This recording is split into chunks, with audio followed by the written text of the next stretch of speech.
Bro, okay.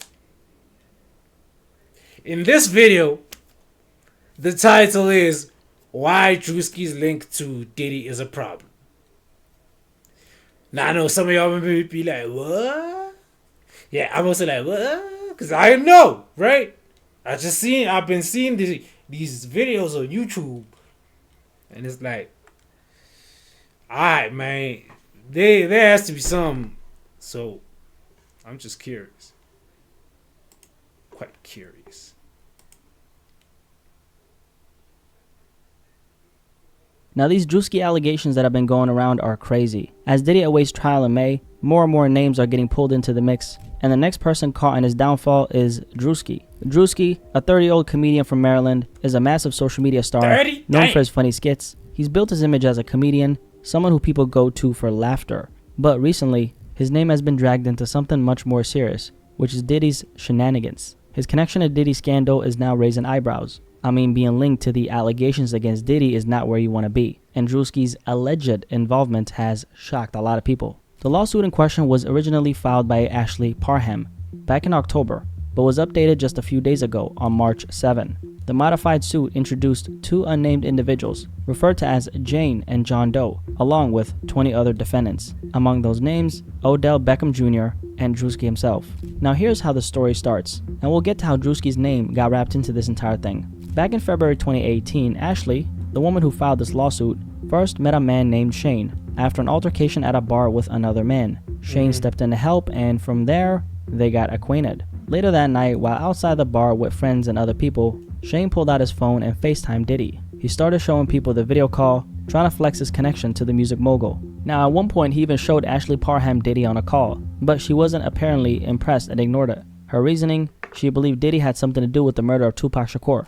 During the FaceTime call, Diddy was visible on a screen, along with some of his children, including his sons, Christian and Quincy. From Ashley Parham's perspective, it looked like Diddy was hosting some kind of gathering at his home while talking to Shane. But then, things took a turn. Diddy overheard Ashley's comment about him and Tupac. According to the lawsuit, he didn't take this lightly. He allegedly responded by saying that Ashley would pay for that statement. Fast forward to March 23, 2018, Shane invited Ashley over to his home. He claimed he needed help with his cancer medication, saying he was too weak to open it himself.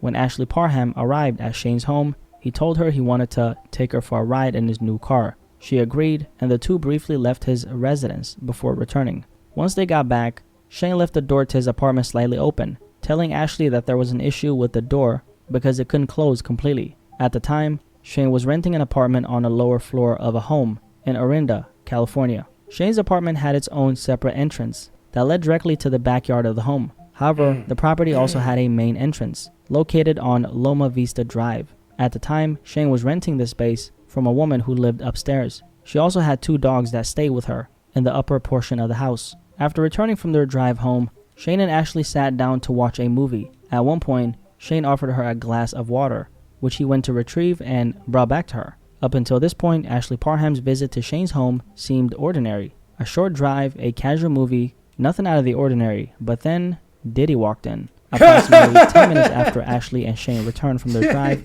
Diddy had officially entered the residence, and he didn't come in quietly. According to the lawsuit, Diddy made a loud, grand... It's so messed up how, like, we could go from, you know, superstar to, like, everybody make you a monster and shit. Like, bruh, it's crazy. It's crazy.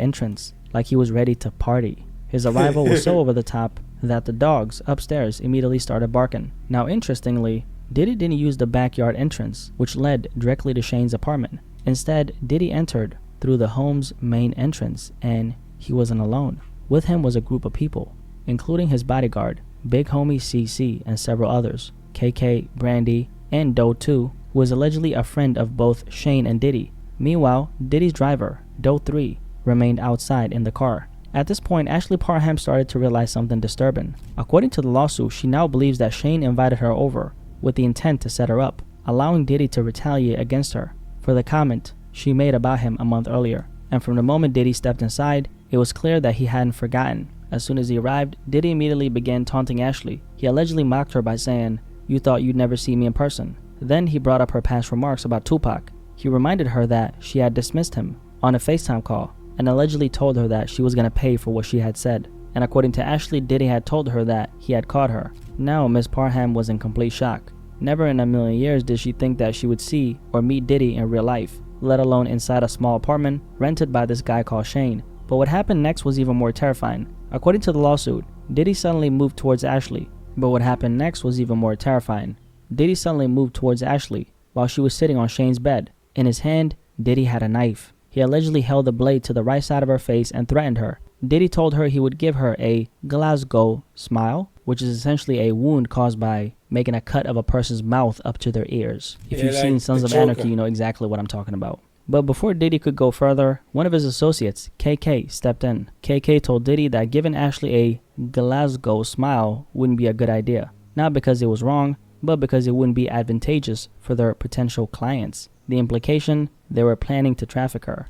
KK then allegedly turned to Ashley and made an even darker threat. They could send her anywhere in the world, and she would never see her family or anyone she knew ever again. Long story short, things escalated even further. Shane partially undressed Ashley before Diddy took over, removing the rest of her clothing while still holding the knife to her face. After that, Diddy pulled out a bottle of liquid from a large fanny pack. At first, Ashley feared the worst. She thought she was going to be sprayed with acid, but moments later, she realized it was something else. It was oil or lubricant, and according to the lawsuit, Diddy squirted it all over her entire body. What happened next was pure horror. Diddy, seemingly tired of Ashley's cries, gave Shane an order. He said, "Turn her on her stomach." Shane complied, grabbing Ashley by her abdomen and hips before flipping her over. But that wasn't the end of Diddy's shenanigans. He then allegedly told Shane to put a pillow over her head because he didn't want to see her face or hear her cries. And then the lawsuit states that Diddy instructed this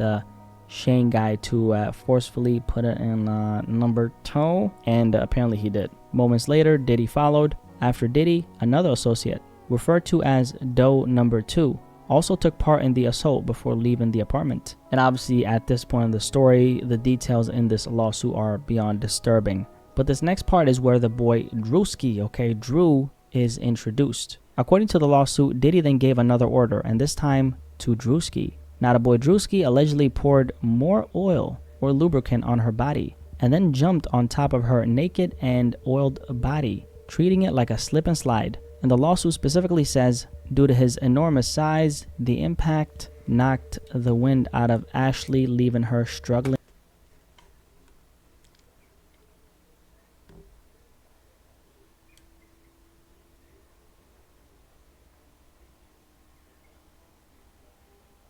The fuck is you talking about, bitch?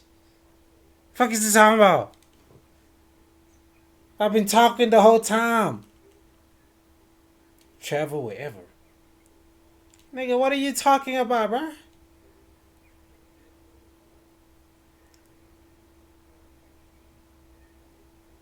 Goofy ass nigga. To breathe. Now, scientifically speaking, the gravitational force exerted by Druski's mass in a free fall scenario would likely result in a catastrophic event upon impact. Hey, and obviously, nigga, no disrespect to Druski, but he's a big fella, right? What I'm saying is, if this actually happened, the sheer force distributed across this woman's torso would have, she would have died. According to the lawsuit, Druski nearly slid off the bed after jumping on Ashley's oiled body, but managed to catch himself. How the fuck would Druski? I don't know how to take all that shit, bruh. Like, ew. Druski actually even catch himself after jumping. I just don't get this part. This part is just. It's just funny, bro. I'm just trying to imagine this shit. That's the thing. Yeah. Druski jumping, trying to catch himself. This is crazy. Then the lawsuit states he began raping her vaginally. I can't say this, right? And then according to the lawsuit, while this was happening, Diddy sat nearby in a chair watching the assault take place. According to the lawsuit, he was masturbating while recording the attack on his phone. The lawsuit also says that after Druski allegedly finished doing this, another associate, KK, entered the room. At this point, Ashley was barely able to move. The lawsuit states that she had lost control over her bodily functions, completely weakened by the attack. KK then proceeded to examine her condition, as in checking to see the extent of the damage that was done. According to the lawsuit, after the ordeal was over, Diddy, Shane, KK, Odell Beckham Jr., and Druski all left the room. They stepped outside into the backyard where they smoked some Mary J and cigarettes, seemingly unfazed by what had just happened.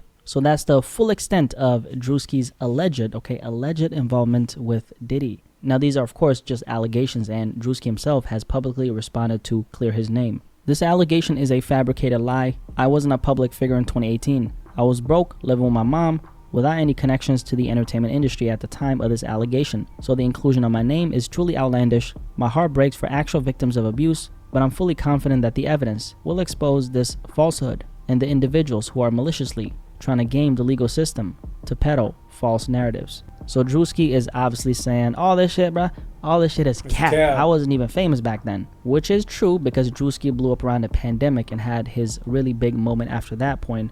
However, even though he's telling the truth, Druski was still, even in 2018, connected to the entertainment business. As an example, he was featured on the music video of this song called Where I'm From in the summer of 2018. The song featured rapper T Grizzly. Now obviously this doesn't prove anything about his guilt, that goes without saying, and to be fair, he probably was still broke back then, right? But that doesn't mean that he wasn't connected to the music industry. The reality is a lot of people in the entertainment industry spend years, sometimes even decades, grinding before they actually break through. And most times they're already in the mix, rubbing shoulders with major figures, long before the public knows who they are. Now when it comes to Druski and Diddy specifically, it's hard to say how close they really were back then. Because in most cases, if you don't have something to lose, they're not going to let you into certain circles. It's only once you've got some skin in the game, they let you peek through the door. Druski's had a close relationship with Diddy's children throughout the years, so it does make sense why he's found himself around Diddy in certain situations. And honestly, these Druski allegations are definitely a problem, but not for the reason you might think. It's not that I'm convinced that, Druski is guilty because, just keeping it real, they sound exaggerated, almost like something out of a sitcom, or a cartoon would probably be a better example. I mean, Druski slipping and sliding on what, 150-pound woman's body? I mean, it sounds very cartoonish. By the way, I don't really know how much she weighs. I'm just picking a random number. 150 pounds sounds average, I guess. I don't know. Also, why was Druski mentioned now and not when the lawsuit was originally filed? I just have a lot of questions about this. Where the problem actually comes in though is this. You really don't know who in the music industry is going to get dragged into this Diddy saga from this point on. What a lot of people don't realize is just how many people Diddy has touched, no pun intended, in the music industry. Diddy's influence in the game is massive. And part of the reason he kept rising was because he had a reputation for bringing people into his world. He's always been seen as someone who opened up his arms and connected with everybody. Diddy wanted everyone with any level of fame, especially those moving in the same circles as him, to be at his party. I literally got the goosebumps. You can't even see that shit properly, but I got the chills watching this shit. His gatherings, and inside of his world. He thrived on being the center of attention, and that's part of the reason why he's been in the position he was in for such a long time, among plenty of other things as well. I mean, at this point, you really don't know who's gonna be next, okay? I mean, if Druski can get wrapped up in Diddy's fallout, who won't? I mean, you might just fuck around and see me at one of these. You just never know. I could have been at one of these Diddy parties. Yo, I wasn't showing my face for all this time. You never know. Maybe that's why I didn't show my face, because I was at them Diddy. I think Druski's gonna be fine in the end, but it's still concerning to see him getting dragged into this, especially when, for all we know, he might have absolutely nothing to do with any of this. Diddy's trial is coming up in May. And if this trial starts pulling more and more people in the industry into the mix, things are only going to get more convoluted. And honestly, I don't really know how I feel about that, because at the end of the day, Diddy's accused of some truly heinous crimes. And what I'd rather see is for things to actually stay focused on the actual case. Now, if any of the people who get dragged into this case actually did something,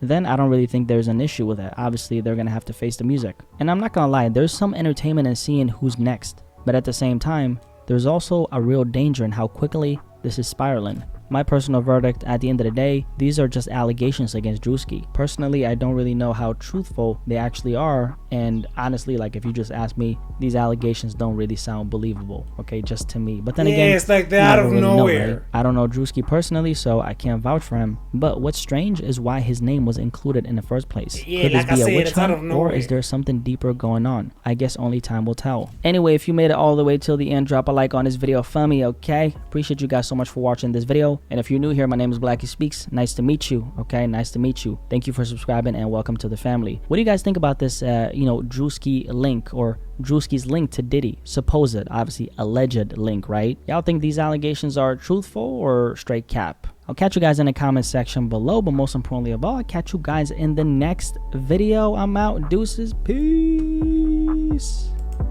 Hey, to be honest, I think it's a bit strange, bro. Something strange, bro. You feel me? Something weird over there. What people fail to understand that an accusation is different than conviction. Okay, you see, that's true though, because there's just people speculating on all that shit, right? If Druski is convicted, then he deserves to be slandered. But let's at least wait until we have actual proof. Okay, my bad. My reading is a bit slow. It's like a high nigga reading. I was speechless. What a trip. I was speechless. Nah, but like this first comment right here makes a whole lot of sense. I'm not gonna lie. Because for me, how I feel about it, it just came out of nowhere.